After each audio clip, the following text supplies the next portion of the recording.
de la crème, s'il vous plaît.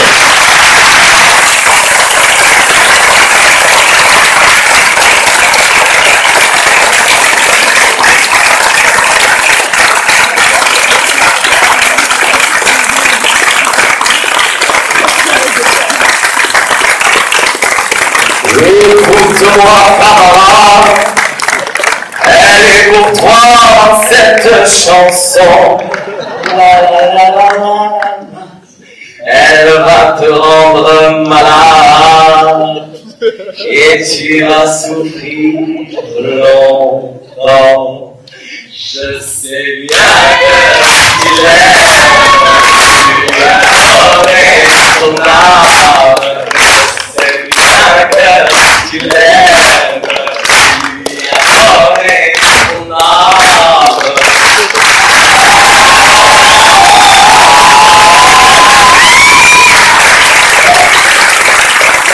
Sans plus attendre, je vous demande de bien vouloir accueillir ce soir de l'applaudissement au réalisateur de la crème Kim Champion. Et je vais tous les gars, Mario Saint-Philippe, Jean-Baptiste Lafont et Florent Lebel.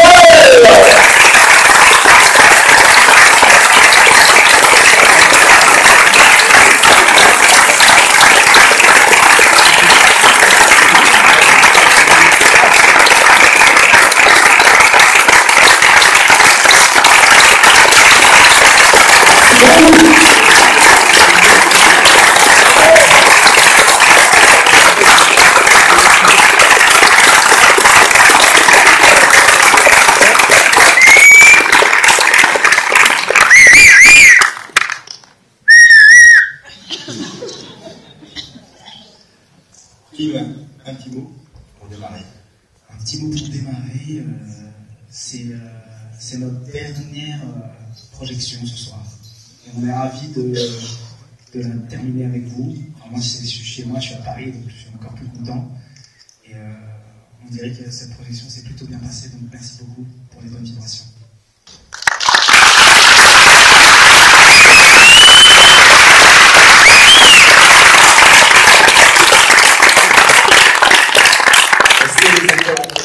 Avant de passer la parole au public, s'il y a des questions dans l'Assemblée, peut-être que l'un de vous prend la parole avant les questions. On veut les questions directes ou des mots d'amour. On prend les deux. Ou des avis, comme ça, chaud, je sais que c'est compliqué. Mais croyez-nous, c'est compliqué pour nous aussi, là. Attends, le feedback. Pardon? Bah, ils sont fait bien, la preuve, ils sont là avec moi. Donc ça, pour cette question, on s'est posé cette question avec le scénariste Noé Debré. Et j'espère que vous avez constaté que le film, quand même, on peut le classer dans une sorte de film qu'on pourrait appeler transgenre. J'aime bien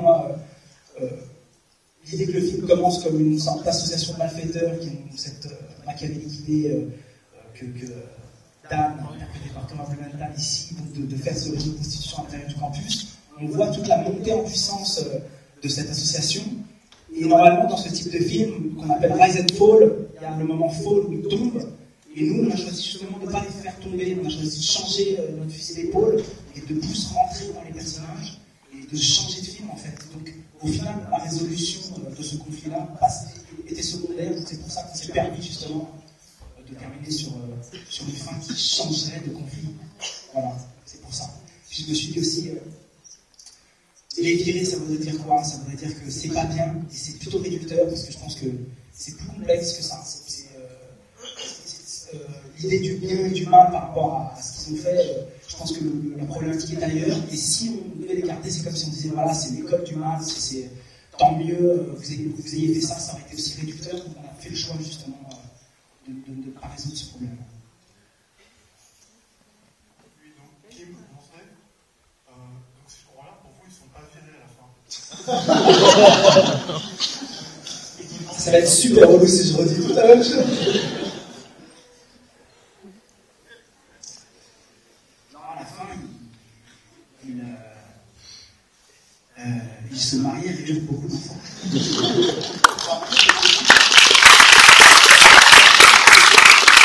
Moi, j'ai vu quelque chose de très poétique cette fin, alors qu'ils vont être exécutés debout,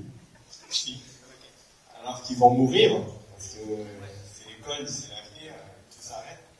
Ils font ce que beaucoup de gens disent, qu'est-ce que vous feriez si vous restez un seul jour à vivre, une seule minute à vivre, je fais l'amour, et c'est ce qu'ils font. J'ai trouvé ça magnifique. Merci. Montez les images.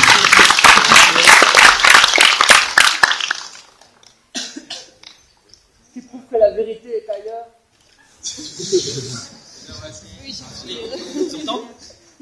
La vérité est ailleurs. Aussi. J'avais pensé, c'est des personnages sympas sur un sujet vraiment sympa. Du coup, l'avis que vous avez gardé par rapport à ce réseau, c'est plutôt un avis positif sur quelque chose qui n'est pas si mal que ça, ou négatif sur quelque chose qui est finalement dérapé. Question complexe. Vous pouvez la reformuler avec d'autres mots peut-être. La volonté, c'est de dire c'est bien ou c'est pas bien au final, c'est ce que vous faites. Moi, je suis anti-conception dualiste. Le bien et le mal, je pense, sont étroitement liés. Donc, c'est un joli mélange poétique pour rebondir sur ce qu'a dit la personne juste avant, des deux. J'ai pas du tout envie de les accabler, j'ai pas non plus envie de les acclamer. Donc, je pense qu'ils s'en sortent plutôt pas mal. Si, ça marche. Moi, j'ai réussi à lire le scénario. J'aimerais savoir pourquoi est-ce qu'il n'y a pas la scène du RER avec le portable volé. Alors oui, en effet. Il y avait une scène avant quand le personnage de Kélia, qui n'est pas là ce soir malheureusement, on pense à elle fort, elle est en tournage, interprétée par Alice Izaz, embarque donc Thomas Blumenthal et Jean-Baptiste Lafarge, Louis de Vandenesse et Dana Souley, sur voilà, on fait une petite visite à chaque fois dans les maisons de chacun. Thomas croisait une bande de mecs qui lui tapaient son téléphone portable. Et en fait, la scène est devenue extrêmement violente, c'est-à-dire qu'elle a pris des proportions à l'image où carrément on changeait de film, quoi. On passait dans les chiens de paille, quoi. Donc, d'un coup, je pense que j'aurais eu besoin peut-être d'une heure de plus pour expliquer cette scène de violence, donc cette scène de santé. Bonjour à tous. Moi, ma question, en fait, c'est par rapport au fait, j'ai l'impression que tu as toujours gardé la même équipe autour de toi. On a vu plusieurs clins d'œil au début du film. Et j'étais curieux, en fait, de savoir comment s'est passé ton travail de casting. Parce que sur tes 3 films, c'est toujours des acteurs qui sont des acteurs culturels au final. Et comment s'est passé le casting et comment tu as géré tout ce monde dans les différentes écoles? Le casting s'est passé avec Julien Coca, déjà, avec qui j'avais travaillé sur Shetan. Donc on avait à l'époque casté beaucoup de filles, vu que les garçons sont des amis, les garçons de Shetan sont des amis, et donc il fallait qu'on trouve les rôles féminins. Donc Gigi a trouvé Roxane Mesquita, Léna Becti et Julie-Marie Parmentier. Donc c'était tout ça parti. On a retravaillé ensemble sur la crème, et donc c'est là, on a casté énormément de jeunes acteurs, je crois qu'on en a casté entre 400 et 500, et donc à chaque fois, moi j'arrive dans le processus un peu plus tard, où les comédiens doivent interpréter une scène du KGB, une scène qui n'existe pas dans le film. Moi j'aime bien garder les scènes bien au chaud et les voir exister pour la première fois sur le plateau. Donc toi par exemple, Karim, c'était quoi ta scène? Je me souviens plus. C'est une scène de drague. Et ensuite une scène avec j'incite Dan à venir pécho des premières.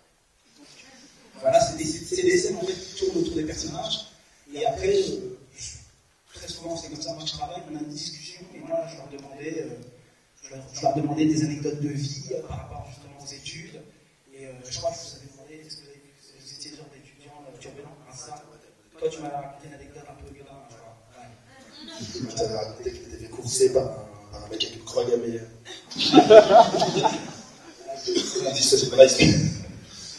Donc, en fait, voilà, je pense qu'avec les histoires, on révèle plus de sa personnalité qu'avec juste une prestation qui, souvent, en fait, il y a plein de paramètres qui font que c'est bien, c'est pas bien, mais là, avec une histoire, on se raconte plus. Donc j'ai échangé avec Jean-Baptiste aussi, et c'est comme ça qu'on s'est rencontrés. Marine, c'est différent. Marine, elle faisait terminer des études d'architecture, et c'est une amie qui l'a conseillé de venir faire le tournage. Et après, on a fait énormément d'ateliers d'improvisation. C'est surtout là, en fait, où s'est créée la troupe. Et moi, c'est plus pendant cette période-là où je travaille les personnages. Je pense que sur le tournage, on a beaucoup trop de problèmes et on essaye juste de se rassurer les uns les autres. Et c'est surtout pendant la première partie. Bonsoir. Je voulais juste savoir quelles écoles vous avez visitées pour vous inspirer. J'ai une petite question avant de répondre. Il y a beaucoup d'étudiants à l'école, là, ce soir ou pas? Quelques-uns.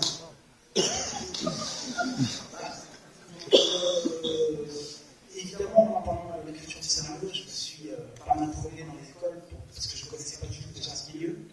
Et donc, là, je viens juste de faire une interview pour Sciences Po. Je suis allé quelques fois à Sciences Po. À HEC, sur le campus d'HEC, je suis allé à Grenoble à une fête qui était une remise des diplômes. Je suis allé à la Coupe de l'EDEC, le SCP. Dès que j'avais l'opportunité d'aller d'être autour d'étudiants, je ne me privais pas. Et donc, voilà, je pense qu'il y a pas mal de scènes que vous avez vues qui sont tirées, comme la scène du ventricuisse qu'on a vécu dans les logos d'HEC. Dans la hotline, alors je ne sais pas si vous savez ce que c'est la hotline. La hotline, c'est quand on appelle la hotline pour en fait choisir le futur BDE. Donc les premières années, on nous offre des spectacles de danse, des pizzas, des joints, de la bière, c'est la folie totale sur le campus. Et l'idée est donc de montrer à quoi ressemblera le futur BDE. Et donc c'est ce soir-là que j'ai trouvé la scène du ventricuisse qu'on a écrite directement dans le main que vous avez dans le film. Bonjour. Merci. Suite à cette question, du coup, vous avez dans toutes les écoles. Jusqu'à quel point c'est censé être réaliste et à quel point tu imagines que ça c'est possible, que ça c'est déjà fait ou qu'on pourrait le faire? Ta question c'est par rapport au réalisme. Moi, ce qui m'intéresse avec cet outil qui est le cinéma, c'est justement me servir du réel pour faire de la fiction, et en second temps, me servir de la fiction pour raconter du réel. Donc moi, ce flou artistique, je l'adore. Je fais en sorte de le vivre et de le partager au maximum, et justement, je pense que c'est ça qui permet aux spectateurs, et puis à moi aussi, de décoller et de se faire marquer dans l'histoire. Bonjour. Je suis déjà bravo pour le film parce que c'est vraiment un super film. Il y a Jeffard dans le film qui évoque Mark Zuckerberg. On n'avait pas eu de social network à la française, un petit peu comme ça. Donc c'est super. Donc déjà bravo. Juste je me sens pas du tout touché parce que je suis en école de commerce, mais Dieu merci je suis à l'ESSEC. Voilà. Non, je plaisante. Donc, j'ai une question avant tout, puisque vous avez fait un film sur une école de commerce, et donc qui suit The Social Network, qui suit ce genre de film qui montre des jeunes qui réussissent, ou en tout cas qui sont sur la lancée, sur l'enseignement. Comment vous avez vendu ce film? C'est-à-dire, le film, c'est un projet économique. J'imagine qu'il a coûté quand même pas mal d'argent. Comment vous avez vendu le pitch du film? Comment on vend un film sur une école de commerce? Je pense que déjà le film n'est pas un film sur les écoles de commerce, c'est plus un film sur des étudiants d'école de commerce, et qu'après c'est une trajectoire de différents profils. Et notre pitch pour le vendre, après c'est toujours compliqué, il y a plein de paramètres. Le pitch est celui que vous avez vu sous le film.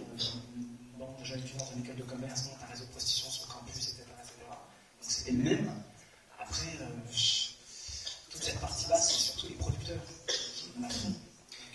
Et à quel point ils ont changé, à quel point ils ont surfé sur les clichés, à votre avis, pour pouvoir mieux vendre le film? Sur quoi, à votre avis, la promesse marketing du film s'inspire?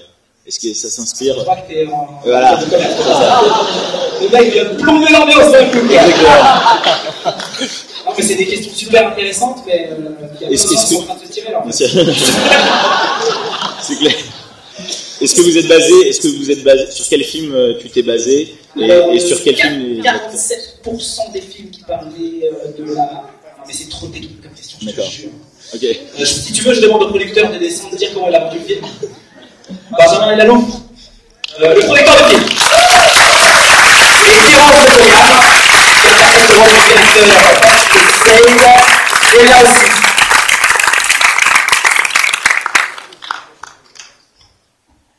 C'était pas très en fait, c'était tellement bien écrit et tout le monde avait tellement envie de faire un film avec eux qu'il n'y a pas eu de difficulté en fait. Donc, non, je pense qu'il n'y a pas de film comme ça en France.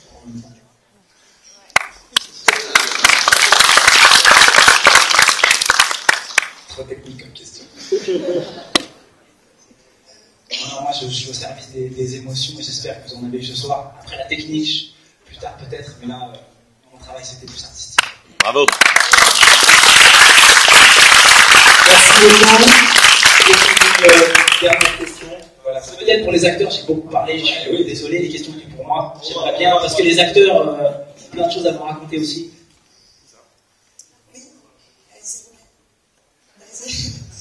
J'ai une question justement aux acteurs, aux réalisateurs et aux acteurs. J'ai été frappée par la BO du film, donc j'ai l'impression qu'il y a un grand amour de la chanson française, et je me demandais si cet amour était partagé par les acteurs qui la chantent souvent en chœur durant le film.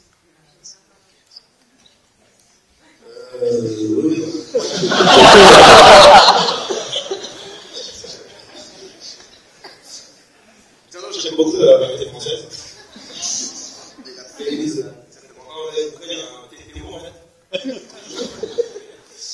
En fait, il y a d'autres musiques que j'avais à sortir, de tous les morceaux qui sont au téléphone et qui ne sont pas dans mon film. Que des morceaux un peu pointus, voilà, que des morceaux ça va sortir, en fait, c'est. Voilà, ça va sortir sur iTunes et en vidéo.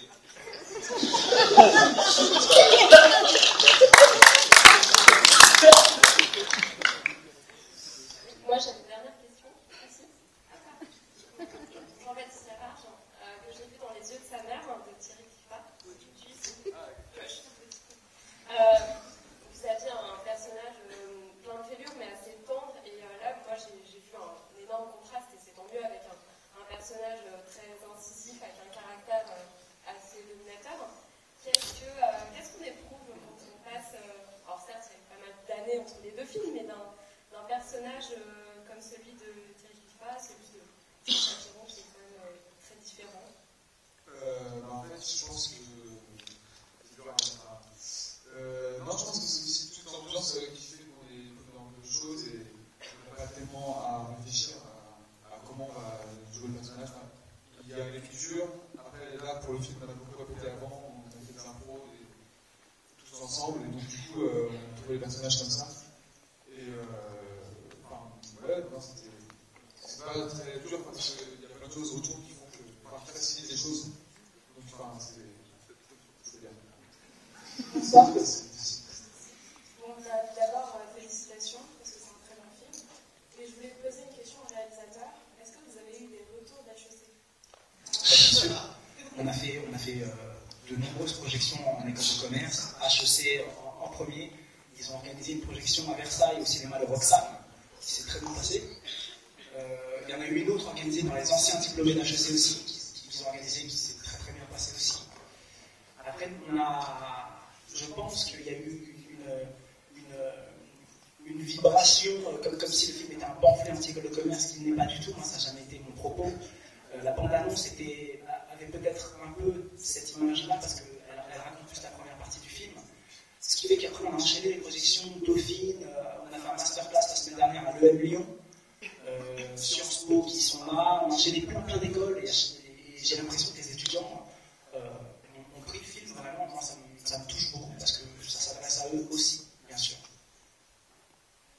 Et merci pour le début de la question qui était très sympa. C'était la dernière question. Kim, vous voulez peut-être ajouter quelque chose avant la sortie demain du film sur les écrans? Je voudrais ajouter que je me suis régalé. Je me suis régalé pour cette dernière projection. Merci pour